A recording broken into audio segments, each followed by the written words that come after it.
नमस्कार। कैसे हैं आप सभी। हिंदी भाषा ज्ञान की अगली कड़ी में आप सभी का स्वागत है। आज हम हिंदी व्याकरण और हिंदी भाषा की एक महत्वपूर्ण प्रक्रिया समास पर चर्चा करेंगे। देखिए मित्रों, हर भाषा अपने कौशल को विकसित करने के लिए कम शब्दों में अधिक अर्थ प्रकट करने की ओर अग्रसर होती है। भाषा की जो विकास की प्रक्रिया है उसमें सबसे महत्वपूर्ण बात ये होती है कि भाषा जो है वो कठिनता से सरलता की ओर आती है। और दूसरी सबसे बड़ी बात, भाषा का उपयोग करने वाला जो मनुष्य है वो बड़ा आराम सुलभ होता है। और वो क्या करता है कि दो शब्दों को मेल करके एक शब्द का उपयोग उसके स्थान पर, दो या दो से अधिक शब्दों के स्थान पर एक शब्द का प्रयोग कर लेता है। भाषा को सरल और संक्षिप्त बनाता है ना। तो दूसरी बात एक होती है कि भाषा स्थूलता से सूक्ष्मता की ओर आती है। तो ये सारी प्रवृत्तियां भाषा में सामासिकता लाती है। इसलिए समास जो है वो मूलतः क्या है, शब्दों और पदों का मेल है। और दूसरी बात, ये जो शब्द और पदों का मेल है इसमें बीच में कुछ ना कुछ जुड़ा हुआ होगा। हम जैसे जैसे इसकी व्याख्या करेंगे इस चीज को और ज्यादा हम क्लियर करते चलेंगे। दो चीजें होती है शब्द निर्माण की प्रक्रिया में जिनकी प्रक्रिया लगभग मिलती जुलती है। उसमें दो नाम आते हैं, संधि और समास का, है ना। तो पिछली कक्षा में हमने ध्वनि, वर्ण, शब्द और पद का अंतर देखा था, है ना। तो अब क्या होता है, संधि जो है वो ध्वनि और वर्ण के स्तर की प्रक्रिया है और समास जो है वो शब्द और पदों के स्तर की प्रक्रिया है। एक और बात इसमें महत्वपूर्ण ध्यान देने की है कि जरूरी नहीं होता कि जहां पर दो शब्दों और पदों का मेल होता है वहां पर संधि तो हो सकती है, लेकिन वहां पर जहां संधि हो वहां पर जरूरी नहीं है कि समास हो। यह जो मूल अंतर संधि और समास में है, क्योंकि संधि जो है उसकी प्रक्रिया थोड़ी सूक्ष्म है, वहां पर केवल ध्वनि और वर्ण का जो है वो मेल होता है, लेकिन समास में क्या हो रहा है, शब्द और पदों का मेल होता है। तो जहां पर शब्द और पद आ जाते हैं ना तो उसमें बीच में कुछ ना कुछ जुड़ा होता है जिसको हमने संबंध तत्व कहा था। तो इस तरह से बहुत सी चीजें इसके बीच में जुड़ी हो सकती है। तो इन शब्दों की भूमिका के आधार पर हम समास का निर्धारण करते हैं। अब हमने समास की जो प्रक्रिया है उसमें कुछ शब्दावली जो है उसको हमें ध्यान रखना पड़ेगा, क्योंकि समास दो पदों का मेल है। इसलिए दो पद मिल रहे हैं उनको हम पूर्व पद और उत्तर पद कहते हैं।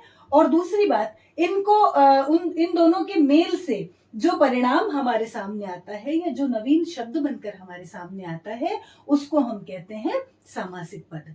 और दूसरी बात, जो समास का बाद में हम विग्रह करते हैं उसको वापस खोल कर देखते हैं उसको हम समास विग्रह कहते हैं। इसी आधार पर, इसी प्रक्रिया के आधार पर, इन पदों की भूमिका के आधार पर हम समास के 6 भेद करते हैं। समास के प्रमुख 6 भेद हैं और बिल्कुल सरल शब्दों में हम अगर कुछ ट्रिक्स से इन 6 समास को याद रखें तो हम इसके स्वरूप को, इनकी परिभाषाओं को और इनके उदाहरणों को पूरी तरह से याद रख सकते हैं और परीक्षा में आने वाले किसी भी प्रश्न में किसी प्रकार की कोई गलती नहीं करेंगे। देखिए, जैसा कि हमने कहा कि जो दो पदों का मेल होता है उसको हमने प्रथम पद और उत्तर पद नाम दिया। तो अब ये देखिए, समास में जो दो पद होते हैं, जिस समास में प्रथम पद महत्वपूर्ण होता है वह अव्ययीभाव समास है, और जिन 3 समासों में उत्तर पद प्रधान होता है वो तत्पुरुष समास, कर्मधारय समास और द्विगु समास है। तीसरा, जिसमें दोनों ही पद प्रधान होते हैं वो है द्वंद्व समास, और जहां पर दोनों पद ही प्रधान न होकर उन दोनों से अलग कोई तीसरा ही अर्थ निकलता है उसको हम कहते हैं बहुव्रीहि समास। तो एक तो समास को याद रखने की यह एक ट्रिक है। आप इस तालिका के माध्यम से यह इन जो समास है उनके भेद को आप याद रख सकते हैं। अब बात करते हैं अव्ययीभाव समास की। जैसा कि हमने कहा कि अव्ययीभाव समास में प्रथम पद प्रधान होता है। दूसरी बात, अव्ययीभाव समास का जो प्रथम पद है वह अथवा दोनों पद अव्यय होंगे। अव्यय से तात्पर्य है भाषा की ऐसी इकाई जो कभी जिसके टुकड़े नहीं होते या जिस पर काल, वचन, लिंग इनका प्रभाव नहीं पड़ता, वह परिवर्तित नहीं होती, ऐसे। और दूसरा, हिंदी के जो उपसर्ग है उनको भी हम अविकारी में ही मानते हैं, वो हूबहू ही शब्द के साथ जुड़ जाता है। इसलिए जहां कहीं जिस शब्द में प्रथम पद उपसर्ग या अव्यय होता है, जैसे यथागति, यथा संभव, प्रतिदिन, दिन दिन, अथवा दोनों ही अव्यय हो, जैसे घड़ी घड़ी, पल पल, बार बार, हाथों हाथ, तो इस प्रकार के सारे शब्द हैं वो अव्यय भाव समास के अंतर्गत आते हैं। यह इस प्रकार का जो शब्दों का मेल है जिसमें प्रथम पद प्रधान होता है और वह प्रथम पद क्या है, उपसर्ग या अव्यय होता है, अथवा दोनों ही अव्यय हो सकते हैं। ऐसा जो समास है वह क्या कहलाता है, अव्यय भाव समास। अब हम बात करते हैं द्वंद्व समास की। द्वंद्व समास बिल्कुल सरल है, जहां पर एक जोड़ा दिखाई दो, जहां पर एक संघर्ष, एक विरोध या एक समानता दिखाई दे, या दो का जोड़ा जो विलोम भी हो सकता है, समान भी हो सकता है, या एक दूसरे के पूरक भी हो सकते हैं। अगर ऐसा जोड़ा जिसमें कई बार योजक चिन्ह बीच में हो भी सकता है और नहीं भी हो सकता, एक पूर्वाग्रह इसमें कहा जाता है कि द्वंद्व समास वहां होता है जहां बीच में एक योजक चिन्ह लगा हो। ऐसा नहीं होता, क्योंकि कई बार जो जैसे हम देवासुर शब्द है, तो देवासुर शब्द में देव और असुर जुड़ गए, उसमें बीच में योजक चिन्ह नहीं है, लेकिन देव और असुर ये एक जोड़ा है, दोनों एक दूसरे के विलोम है लेकिन दोनों साथ आए हैं। तो यहाँ पर कौन सा समास होगा, द्वंद्व समास। जैसे राजा रानी, भाई बहन, अच्छा बुरा, भला बुरा, ये सारी चीजें जो आती है, यह जो जोड़ा जहां पर होता है या जहां दो का द्वंद्व, विरोध, संघर्ष, समानता या एक दूसरे की पूरकता दिखाई दे, ऐसा शब्दों का जो जोड़ा होता है जिसमें दोनों पद प्रधान होते हैं। प्रधानता का मतलब क्या होता है, हम उस शब्द को जब पढ़ते हैं ना, तो उसका पीछे का हिस्सा हमें महत्वपूर्ण लग रहा है, या पहले का हिस्सा लग रहा है, या दोनों हिस्से लग रहे हैं, या कोई दोनों ही नहीं लग रहे हैं। जब हम उसका अर्थ प्राप्त करते हैं, उस आधार पर हमें समास को समझना होगा। यानी जब हम अव्यय भाव समास को समझेंगे तो उससे संबंधित जो सामासिक पद है उसमें प्रथम पद प्रधान होगा अर्थ को प्राप्त करने में।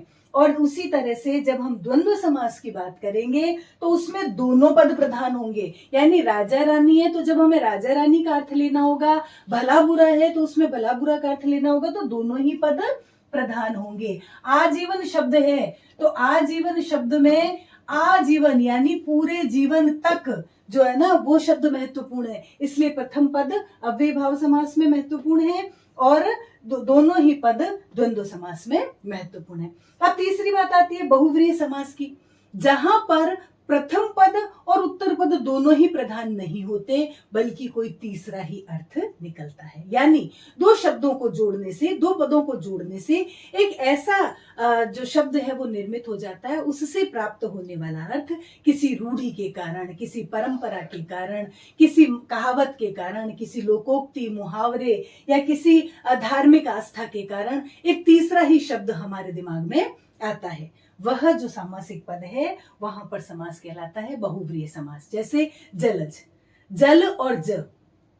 अब जलज में क्या होता है, जल में जन्म लेने वाला, तो जल में जन्म लेने वाली बहुत सी चीजें होती है, लेकिन हमारे दिमाग में कौन सा अर्थ आता है, कमल, दिगंबर, त्रिनेत्र, पंचानन, दशानन। तो अब कुछ चीजें इसमें और हैं जो थोड़ी सी बच्चों के लिए कंफ्यूजन पैदा करने वाली हो सकती है, लेकिन मैं इसीलिए बहुव्रीहि समास को पहले ले रही हूं कि हम ये जो तीसरा अर्थ है ना, जैसे हमने कहा चौपाया, दशानन या पंचवटी, नवरात्रि, चतुरानन, ये ऐसे शब्द हैं जिनमें क्या होता है, एक संख्यावाची शब्द आता है। और हम द्विगु समास की जो बात करते हैं तो द्विगु समास में क्या होता है, प्रथम पद संख्यावाची होता है, लेकिन बहुव्रीहि समास में क्या होता है, तीसरा पद प्रधान होता है।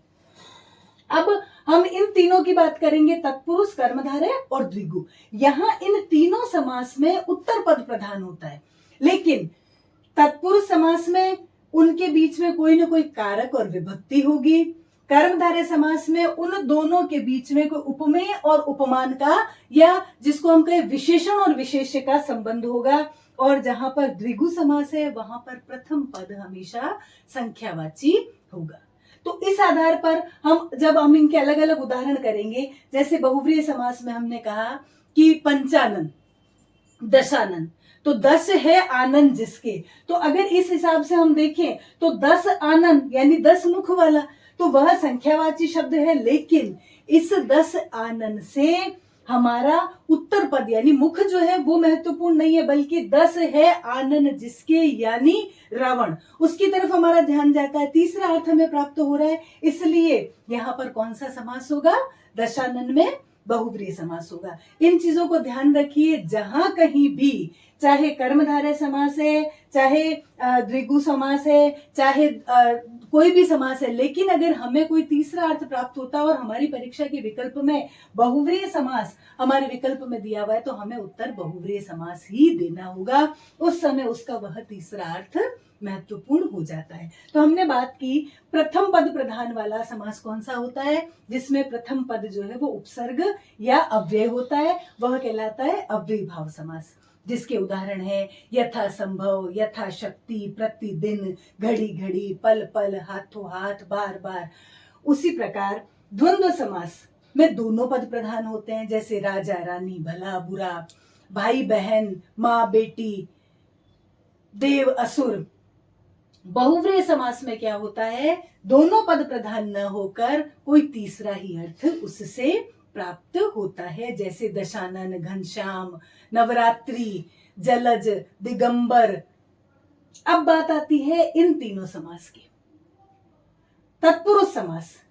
तत्पुरुष समास में उत्तर पद हमेशा प्रधान होता है, जैसे शरणागत, स्वर्गगामी। तो उसमें क्या होता है, जब हम उस शब्द का ध्यान करते हैं ना, तो हमें स्वर्ग का ध्यान नहीं आता, बल्कि स्वर्ग की तरफ जाने वाला व्यक्ति हमारे ध्यान में आता है। इसका मतलब उत्तर पद प्रधान है। अब उन दोनों के बीच में कोई ना कोई कारक चिन्ह या विभक्ति, कारक या विभक्ति हम जानते हैं क्या होता है। जैसे जिसको हम याद करते आए हैं अभी तक, कर्म ने, कर्ण को, संप्रदान के लिए, संबंध का के की, अधिकरण में, पेपर, और संप्रदान के से अलग। तो इस तरह के जो ये योजक चिन्ह बीच में उसमें जुड़ जाते हैं, वहां पर कौन सा समास होता है? तत्पुरुष समास होता है। जैसे देशभक्ति, तो देशभक्ति में कहा कौन सा समास हो गया? देश के लिए भक्ति या देश की भक्ति, तो वहां पर तत्पुरुष समास हो गया। लेकिन कर्मधारय समास में क्या होता है? जहां पर विशेषण और विशेष्य या उपमेय उपमान का संबंध दोनों पदों के बीच में होता है, यानी उत्तर पद की विशेषता कौन बताएगा? प्रथम पद। यानी जैसे हमने कहा नीलकमल, कमल उत्तर पद प्रधान जरूर है, कमल महत्वपूर्ण है, लेकिन कमल में कौन सा कमल? जो नीला है, नील कमल। ये कौन सा समास हो गया? यहाँ पर इन दोनों पदों के बीच में कौन सा संबंध हो गया? एक उपमेय है और दूसरा उपमान है, और दोनों में विशेषण विशेष्य का संबंध होगा। ये विशेषण है और ये विशेष्य है। यहाँ पर कौन सा समास हुआ? कर्मधारय समास। और द्विगु समास में एक सामान्य सी बात है याद रखने की, संख्यावाची शब्द होगा, उसका प्रथम पद महत्वपूर्ण तो होता है उत्तर पद, लेकिन उसका प्रथम पद जो है, जैसे चार पाई, तो चार पायों वाली जो आकृति है, जो चीज है, वह क्या कहलाती है? तो उसमें प्रधान पद तो कौन सा हो गया? उत्तर पद, लेकिन उसमें प्रथम पद क्या है? संख्यावाची। तो अब एक बार आप इसको फिर से देखें। समास के 6 भेद हैं। समास क्या है? 2 पदों का मेल है ना? और इन 2 पदों में प्रथम पद और उत्तर पद होते हैं। जहां पर जिस समास में प्रथम पद महत्वपूर्ण होता है और प्रथम पद उपसर्ग या अव्यय होता है, वहां पर अव्ययीभाव समास होता है। जहां पर उत्तर पद प्रधान है और उसके बीच में, दोनों पदों के बीच में कोई कारक चिन्ह या विभक्ति जुड़ी हुई हो, वो क्या कहलाता है? उसके आधार पर हम तत्पुरुष के भेद भी करते हैं। जैसे करण तत्पुरुष हो गया, संप्रदान तत्पुरुष हो गया, उसको हम और आगे डिटेल में करेंगे। एक बार आप इसको संक्षेप में समझने की कोशिश कीजिए। तीसरी बात आती है कर्मधारय समास, जहां उत्तर पद तो प्रधान है, लेकिन उन दोनों पदों के बीच में संबंध कैसा होगा? उपमेय और उपमान का, यानी एक चीज की उपमा दी जा रही है और दूसरा चीज उसकी उपमा उसकी ग्रहण कर रहा है, और उनके बीच में विशेषण और विशेष, यानी एक चीज की विशेषता बताई जा रही है और दूसरी चीज उसकी विशेषता बता रहा है, उससे अलग सभी से उसको कर रहा है। वहां पर कौन सा समास होता है? कर्मधारय समास। चौथे नंबर पर आता है द्विगु समास, जहां पर उत्तर पद तो प्रधान है, लेकिन प्रथम पद क्या होता है? संख्यावाची होता है। जैसे चारपाई, नवरात्रि, तो यहाँ पर कौन सा समास है? द्विगु समास है। द्वंद्व समास, जहां पर दोनों पद प्रधान होते हैं, एक जोड़ा, एक द्वंद्व, एक विरोध, एक संघर्ष, एक समानता, या विलोम शब्द भी हो सकते हैं। जहां पर दो का जोड़ा है वहां कौन सा समास है? द्वंद्व समास। अंत में आता है बहुव्रीहि समास, जहां पर दोनों ही पद प्रधान नहीं होते, बल्कि उन दोनों पदों को पढ़ने पर, उन दोनों पदों को देखने पर, उनको जोड़ने पर कोई तीसरा ही अर्थ हमें प्राप्त होता है। ये है समास के प्रमुख भेद। अब हम इन समास के उदाहरण और इनका जो अभ्यास है, अब अगर हमें यह समझ में आ जाता है तो हम उनका अगर अभ्यास करेंगे तो हम इसमें आने वाले सभी प्रश्नों को बहुत आसानी से हल कर सकते हैं। तो निश्चित रूप से आप इसको समझने की कोशिश करें। हम अपनी अगली कक्षा में इसके लिए एक प्रश्नावली तैयार करके और एक अभ्यास जो है कक्षा करेंगे, उसमें इन सभी जो समास है उसके उदाहरणों का अच्छे से अभ्यास करेंगे, ताकि परीक्षा में आने वाले किसी भी प्रश्न को बड़ी आसानी से हल किया जा सके। धन्यवाद।